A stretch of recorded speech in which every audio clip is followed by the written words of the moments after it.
Muy buenos días, don Uchi. Muy buenos días, Amelia. Buenos días a todos y a todas. Aunque ustedes lo mencionaron, señores, señalar que en Brasil, aparte de todos los funcionarios públicos que estaban investigando, el procurador Janot ha incorporado a su investigación a 322 funcionarios más, de los cuales 83 tienen inmunidad.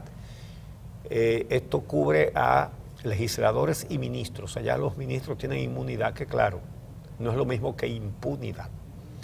Y la investigación muestra que no es impunidad. Le está pidiendo a la Suprema Corte que les permita investigarlo, es decir, que les retire para esta investigación la inmunidad que tienen. ¿Pueden ustedes apostar a que la respuesta va a ser sí?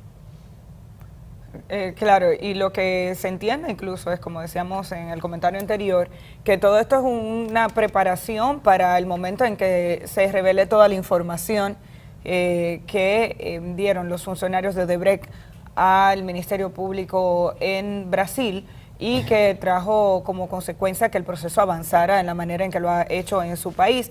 Ayer en República Dominicana pasó algo interesante, Uchi, y fue que el diputado Wellington Arnaud sometió una resolución en el Congreso que busca que sea interpelado el ministro Gonzalo Castillo, el ministro de Obras Públicas en la República Dominicana. Recordemos que Arnaud en las últimas 2 semanas ha estado revelando información sobre el posible pago a Odebrecht relacionado con las obras que ha hecho en el país, pagos que se han hecho en algunas ocasiones sin estar contemplados en el presupuesto nacional o sin ser aprobados el financiamiento por el Congreso según la información que él ha recabado. Esta situación es importante porque vamos a ver qué curso tiene esta resolución dentro del Congreso de la República Dominicana. Sí, bueno, llama la atención la respuesta del presidente del Senado y secretario general del PLD, Reinaldo Pared, quien dice que esa iniciativa del diputado Arnaud es falta de sensatez y de prudencia. ¿Desde cuándo una potestad del Congreso es una falta de sensatez y una falta de prudencia? Pero fíjate cómo ellos salen a defender la Constitución, según ellos, cuando le conviene, y cómo para otras cosas la Constitución no existe. Porque es la Constitución la que prevé estos mecanismos que está solicitando ese legislador de la oposición. Y la pregunta es, ¿se justifica hacer una interpelación? Sí, se justifica. ¿Por qué? Bueno, la mayoría de las obras de Odebrecht han sido realizadas a través del Ministerio de Obras Públicas. Eso debería bastar. La mayoría de las obras que ha hecho una empresa que ha confesado que ha conseguido esas obras pagando sobornos. Se lo confesó al mundo. Por eso lo sabemos nosotros aquí. Porque aquí nunca hubiera confesado. Entonces, esa debería ser la cosa más normal. De eso no se debería espantar ni siquiera el mismo interpelado. Es que en una democracia los funcionarios tienen que estar prestos a acudir a cualquier interpelación que haga el Congreso, que esa es una de sus funciones fundamentales, además de legislar. Entonces, por eso hemos dicho tantas veces que en los demás países donde la Odebrecht pagó sobornos, también hay corrupción. Y la diferencia es que en esos países hay justicia que funciona. Por ejemplo, esto de Brasil, incorporando investigaciones a 322 nuevos funcionarios, aparte de lo que habían estado investigados. ¿Por qué? ¿Por qué ahora se agregan 322? Eso es fruto de las confesiones de 77 ejecutivos de Odebrecht que han negociado penas más suaves, para decirlo todo. Y la pregunta es, ¿y por qué lo dicen todo? Porque están presos. No le dé vueltas a eso. ¿Por qué lo dicen todo? Porque están presos. Marcelo Odebrecht, el dueño de la empresa más grande, está preso, condenado a 19 años y 5 meses. Y entonces dijo, bueno, pues vamos a negociar, yo voy a decirlo todo y rebájenme esa pena. Porque preso es como se hacen las cosas. Esa es la diferencia. Lo mismo que de Colombia. Ya ustedes lo señalaron. No hemos hablado de Colombia. No han hablado de Colombia. Resulta, bueno, lo de Brasil, se me escapaba decirlo, implica al ministro de la presidencia, que es la mano derecha del presidente Temer, que ya se está dando por seguro en los medios de comunicación de Brasil que resultará salpicado. Entonces, bueno, en algún momento se aseguró que parte de su equipo de campaña sostuvo encuentros con ejecutivos de Odebrecht y se habla prácticamente, casi aseguran precisamente que su proceso político está relacionado con Odebrecht. Y además ya se publica, se adelanta que ese ministro de la presidencia de Brasil, mano derecha de Temer, está involucrado en un financiamiento de la Odebrecht a la campaña de Temer. Temer no ganó por elecciones, fue cuando quitaron a Dilma Rousseff, pero él fue candidato. Entonces, en Colombia, el gerente de la campaña del presidente Juan Manuel Santos acabó admitiendo que la Odebrecht pagó parte de la campaña. Alegó que no fue la de ahora, la última que ganó, sino la de 2010. Incluso dice que no fue toda la campaña, sino que hizo aportes a la compra o el pago de unos afiches específicamente, en el momento en que él no era gerente aún de la campaña del presidente Santos. En este caso, la cuantía no es lo más importante, sino el hecho. Si lo que dieron fue unos afiches, que habría que ver, porque eso es lo que dice él, ¿verdad?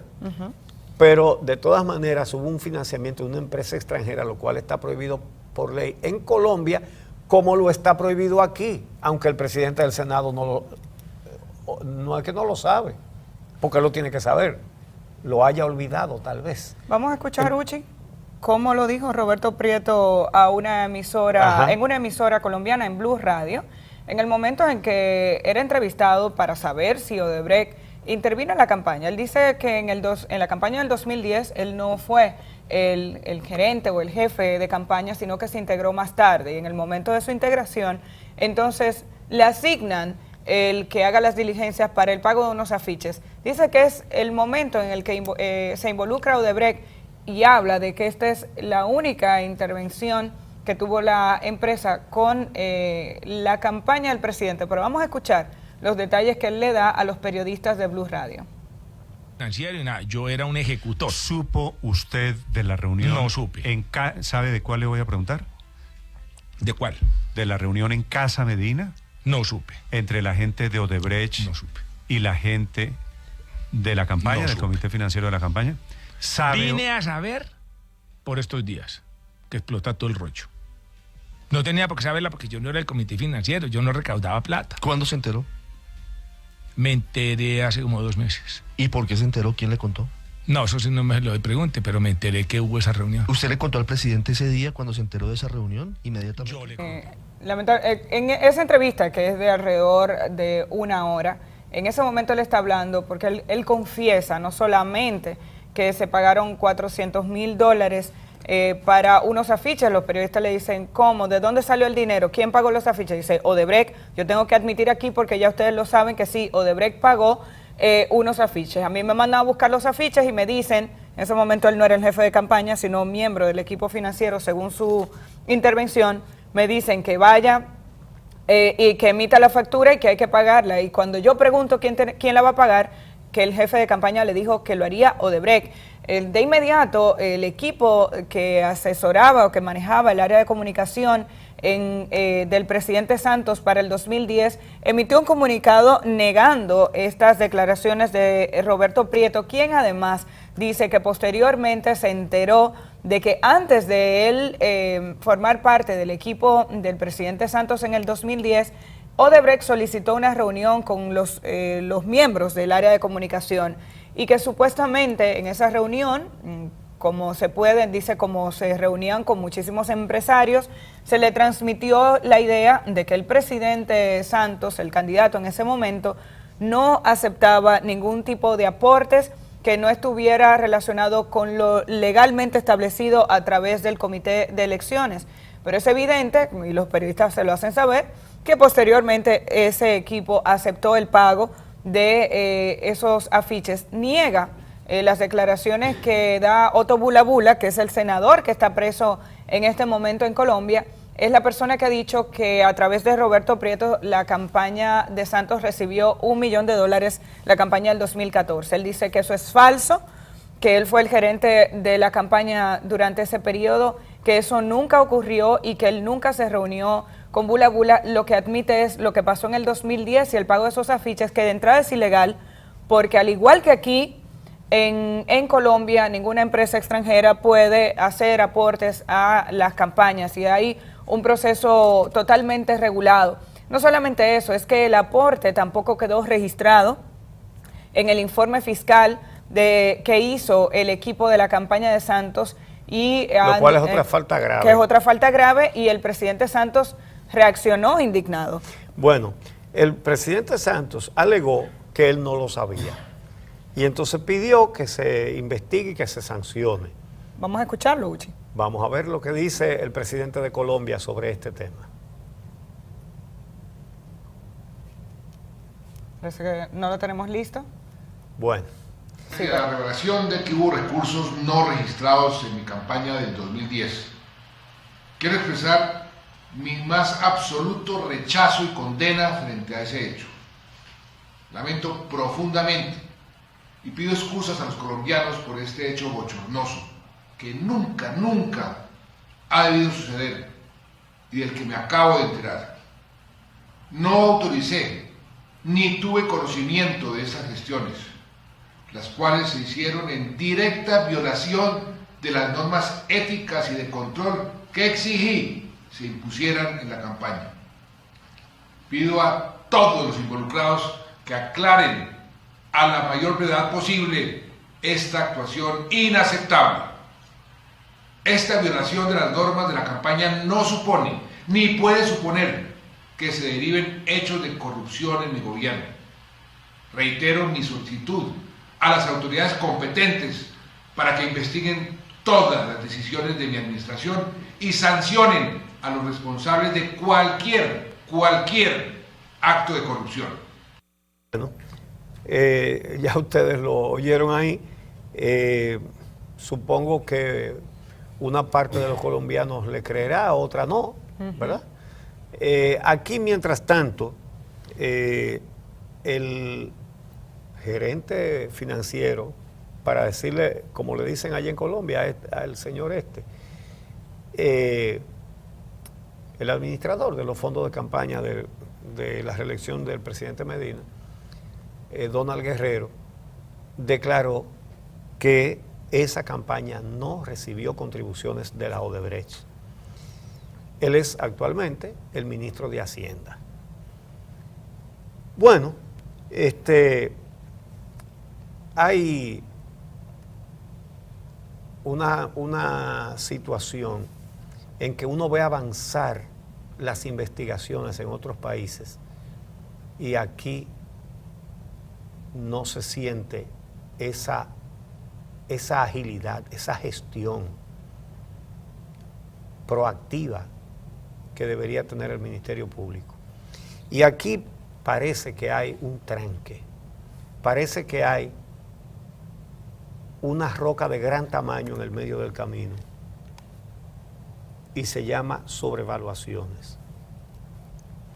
Cada día que pasa se nota más injustificada la falta de acción del Ministerio Público en relación con las sobrevaluaciones. Son dos tipos de delitos graves: las sobrevaluaciones y también la violación de la ley de compras y contrataciones, aumentando los presupuestos. Que se pudiera confundir eso con sobrevaluaciones, pero es una cosa, penalmente es una cosa diferente. Las sobrevaluaciones hay que comprobarlas en la obra ejecutada versus el presupuesto de la obra. Como han dicho profesionales de la ingeniería en este programa, eso es fácil contrario a la percepción que pueda tener cualquiera, bueno, pero ponerse a medir metro por metro, fácil, facilísimo establecerlo. Segundo, los adendum para irle agregando partidas a presupuestos aprobados en un monto y que termina en el doble, eso también viola la ley de compras y contrataciones. De manera, eso no hay que darle vuelta para probarlo, porque los mismos hechos son la prueba. Usted no necesita contratar a la Sûreté francesa, ni a la Scotland Yard inglesa, ni al FBI, ni a nadie. Eso, a usted se le aprobó este presupuesto en 100 y usted lo terminó en 225. Y la ley solamente le autorizaba a subirle 25. Sí, ahí está la violación a la ley, ahí está el delito, que es grave, grave. Por ese concepto tendría que devolver el Odebrecht al Estado Dominicano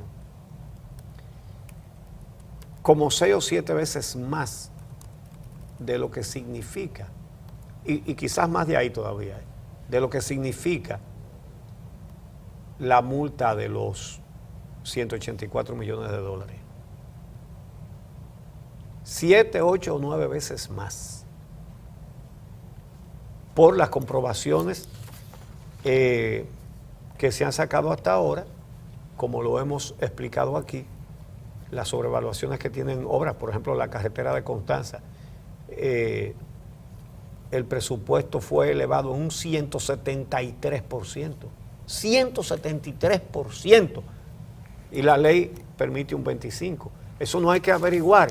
¿Por qué el Ministerio Público Dominicano no se interesa en ese detallito? En ese detallito. Estamos hablando de que al auscultar cómo aumentaron los presupuestos de 8 de las 17 obras contratadas con Odebrecht, solamente 8, un chin menos de la mitad, contienen una exageración de gastos de un monto de 634 millones de dólares, que son 29,000 y pico de millones de pesos, casi 30,000 millones de pesos. Y no nos interesa, señores, eso no nos interesa. A este país no le interesa averiguar eso para recuperar 30,000 millones de pesos. ¿Por qué? Es que ahí salen complicidades más numerosas y más importantes. Entonces, mientras aquí el Ministerio Público no tome una acción en ese sentido y no mande a hacer auditorías a las 17 obras contratadas con Odebrecht para saber sobre las sobrevaluaciones, que aquí demostraron varios ingenieros especialistas que las sobrevaluaciones son espectaculares. Bueno, lo que estamos viendo ahí es cómo aumentaron, después de ganar un concurso, digamos, con una obra por 100 millones de dólares, después la obra salió en 200, ¿verdad? En franca violación a la ley. Repito, no hay que buscar una lupa ni a Sherlock Holmes. La violación grave a la ley está en los documentos. Fíjense ustedes, yo le dije que la carretera de Constanza, ¿verdad? Mírenla ahí, 173% de exageración. Es decir, ha aumentado su presupuesto en la ejecución en un 173%. Entonces,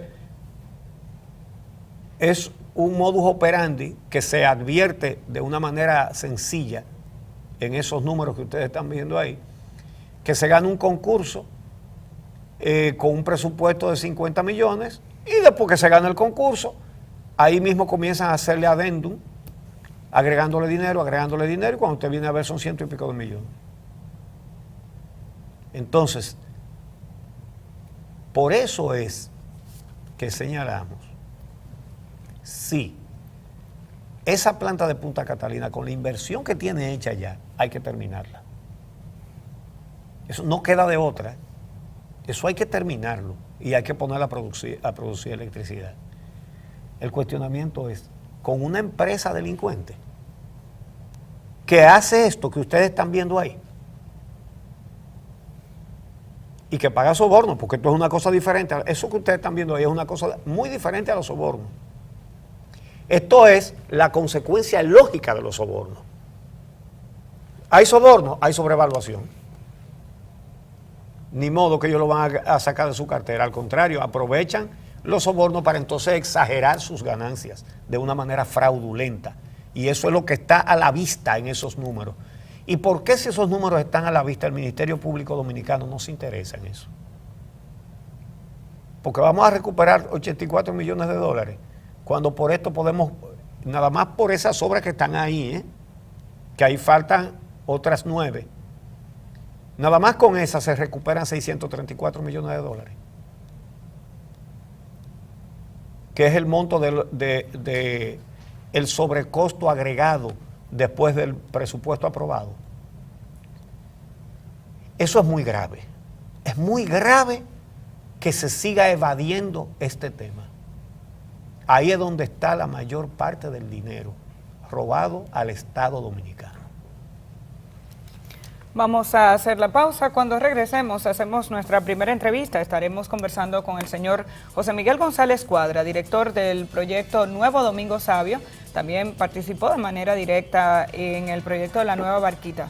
Ahora dirigirá esta nueva iniciativa del gobierno dominicano que busca intervenir a 2 populosos barrios de la capital dominicana, así que conoceremos los detalles de este proyecto, el Nuevo Domingo Sabio. Más adelante, en una entrevista breve, estará con nosotros Gustavo de los Santos Coll, abogado que aspira a presidir el colegio, quien nos viene a hablar de una actividad que se va a desarrollar próximamente en la Universidad Católica de Santo Domingo. Hacemos la pausa y volvemos en breve.